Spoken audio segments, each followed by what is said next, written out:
Hello friends, आज हम आपको सुगम विज्ञान का जो 7 क्लास का जो है वो तीसरा चैप्टर बता रहे हैं। अति लघु एवं लघु तृतीय प्रश्न बता रहे हैं। इसमें सारी क्वेश्चन जो हमने सॉल्यूशन किया है। और इस वीडियो अच्छा लगे तो लाइक करिए, सब्सक्राइब किए। हमने जो वीडियो इसमें डाले हैं उसमें करीब बहुत से व्यू चल गए हैं, 13,000 के आसपास चल गए हैं। तो इसलिए आप लोग भी वीडियो को देखिए। और सुगम विज्ञान है तो वीडियो अच्छा लगा तो लाइक करिए, सब्सक्राइब करिए और शेयर भी करते रहिए ताकि बच्चों को वहाँ तक पहुँच पाए। तो सुगम विज्ञान जो है आपका तीसरा चैप्टर हम बता रहे हैं। इस तीसरा चैप्टर में जो है, तीसरा चैप्टर का नाम है तंतु से वस्त्र तक। क्या लिख रहा है? तंतु से वस्त्र तक हमारी है चैप्टर। देखिए, है ना, ये लिखा हुआ है तंतु से वस्त्र तक लिखा हुआ है। और इसका हम जो अति लघु का 10 सोल्यूशन किए हैं। और इसमें जो भी क्या है लघु को, इसमें क्या है लघु को भी 8 क्वेश्चन हमने इसमें किए हैं। ठीक है, तो इस वीडियो को जो है देखिएगा। और इसमें हमने कॉपी में है जो इसको सॉल्यूशन किए हैं। पहला लघु जो अति लघु है, इसमें लिखा हुआ है पहला में कि जानवर से प्राप्त होने वाले किन्हीं 2 तंतु का नाम लिखना है। 2 तंतु का नाम लिखना है तो आंसर हो जाएगा ऊन और रेशा। हमको हो जाएगा, क्या हो जाएगा? ऊन और रेशा हो जाएगा। दूसरा इसमें कह रहा है कि किन्हीं 2 जानवर का नाम लिखे जिससे ऊन तंतु प्राप्त होता है। 2 का कह रहा है लिखने के लिए, लेकिन हम इसमें 3 लिखते हैं, भेड़, अंगोरा और क्या है, बकरी है। चौथा क्वेश्चन कर रहा है हमको, चौथा क्वेश्चन कर रहा है इसमें कि चौथा क्वेश्चन हमारे जो बोल रही है कोकून क्या है।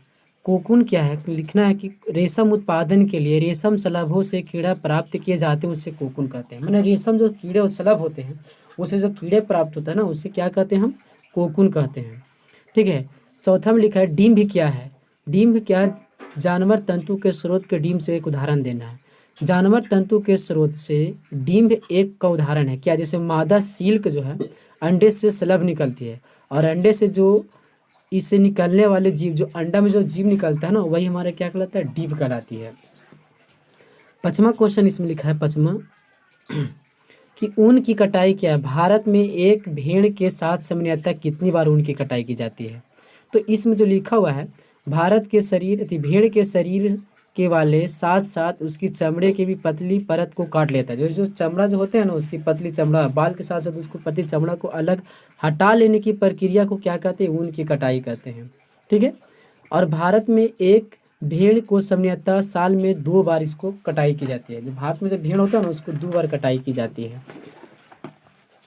और हमारा क्वेश्चन जो यहाँ पे लिखा हुआ है 6 में रेशम को बांटना, रेशम को बांटने सब क्या समझना है, जो लिखा हुआ है। ठीक है, इसमें लिखा हुआ है कि अपरिकृत रेशम को ऐंठकर या बांटा हुआ रेशम बनाया जाता है। यह प्रक्रिया धागों से ऐंठन की कटाई कहते हैं। क्या कहते हैं? ऐंठन की कटाई कहते हैं। अगर लिखा कि पयूपा कितने दिन में शलभ में बदल जाता है। पयूपा जो है ना 10 दिन में, 10 पयूपा जो 10 दिनों में शलभ में बदल जाती है, 10 दिन में बदल जाती है। ठीक है, फिर क्वेश्चन हमारी लिखा है कि नर मादा भेड़ के संगम का सबसे अच्छा मौसम क्या है? यह है जो क्या होता है? बसंत ऋतु में होता है। क्या होता है? बसंत ऋतु में होती है। अगला क्वेश्चन लिखा है कि भेड़ों कितने दिनों के गर्भकाल में के पश्चात मेमना देते हैं। भेड़ जो है हमारा कितना दिन गर्भकाल के बाद मेमना जो है मेमना को जन्म देती है। तो हमारे कितना दिन में देगा? 5 माह में देगा। कितना माह में? 5 माह, यानी 150 दिन में। ठीक है, कोकून से रेशम तंतु प्राप्त करने के लिए उसे किस प्रकार का चयन किया जाता है? इसमें लिखा हुआ है कोकून को एक अंबार उपयोग में लाया जाता है और निर्माण के 8 दिन कोकून को सूर्य की किरण, गर्म वायु या आपके मने प्रयास में जो छोड़कर पयूपा को मार देता है। जो प्रयास होता है ना, उसको क्या कहते हैं? पयूपा को मार देती है, उसे क्या होता है? कोकून रेशम प्राप्त होती है। और हमारा यहाँ पे लिखा हुआ है लघु तृतीय प्रश्न। क्या लिखा हुआ है? लघु तृतीय प्रश्न, भेड़ के रोएदार चमड़े पर कितने प्रकार के तंतु रहते हैं और भेड़ में कौन सा तंतु ऊन बनाने का काम होता है? क्या होता है? ऊन बनाने का काम होता है। भेड़ को रोएदार चमड़े 2 प्रकार के तंतु होते हैं। जैसे पहले होगा दाढ़ी जैसा मोटा या घटिया बाल होता है। क्या होता है? दाढ़ी जैसा मोटा या घटिया बाल होता है। फिर कहेगा चमड़े के निकट, दूसरा में चमड़े का निकट महीन कोमल अर्ध अस्थायी या नीचे का बाल महीन कोमल बाल ऊन बनाने के लिए तंतु का प्रदान की जाती है। ठीक है, दूसरा क्वेश्चन है लघु का, भेड़ प्रजनन से संबंध की एक टिप्पणी लिखना है। ऊन के विशेष और उसकी मात्रा भेड़ के नस्ल पर निर्भर करती है। क्या निर्भर करती है? देसी भैंस कोमल अधस्था या नीचे का बाल पैदा करने वाली नस्ल का नहीं होती है, उसके नस्ल का नहीं होती है। लेकिन विदेशी नस्ल का भेड़, जो विदेश का नस्ल होता है उसका भेड़ काफ़ी मात्रा में कोमल नीचे का बाल प्रदान करता है, उसमें ज़्यादा बाल प्रदान करता है। हमारे यहाँ देश नस्ल के भेड़ों का विशेष नस्ल विदेशी नस्ल के साथ संक्रमण कराया जाता है। ठीक है, अगला क्वेश्चन है लघु का तीसरा, मंजाई किसे कहते हैं? ऊन की मंजाई किस प्रकार की जाती है? कह रहा है कि कार्तिक बाल सहित चमड़े को नाद में, कुछ कह रहा है चमड़े को नाद में, ऊन सहित जो होता है नाद में जल के अच्छी तरह धोया जाता है, मैंने उसको नाद में को लेता है, नाद में उसको क्या करना है, डाल देना है, जिसमें उसमें विद्यमान ग्रीस या धूल जो गंदगी होते हैं ना पृथक माने अलग हो जाता है। इस प्रक्रिया को जब उसको अलग कर देंगे तो उस प्रक्रिया को क्या कहते हैं? मंजाई कहते हैं। क्या कहते हैं? मंजाई कहते हैं।